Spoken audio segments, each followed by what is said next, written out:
2026, where is your quality plan? Let's be honest. Is it on a shelf somewhere gathering dust? We're in the fourth week of January, and this is the period where the new year hype typically dies. Now, most labs treat accountability as an event, something that happens when an audit approaches. But this does not result in managing quality. This is only managing appearances. Now, let me give you a tip. Embrace the owner principle. Stop assigning tasks to everybody, because when you assign a task to the entire department, you've assigned it to nobody.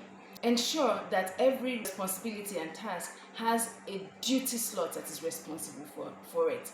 This way, you ensure that things are done exactly when they're supposed to be done, and there's an accountability for it. Now, check out our newsletter for 3 more tips on building an ever audit-ready culture in your healthcare facility. Let us make 2026 a year of sustainable excellence. See you there.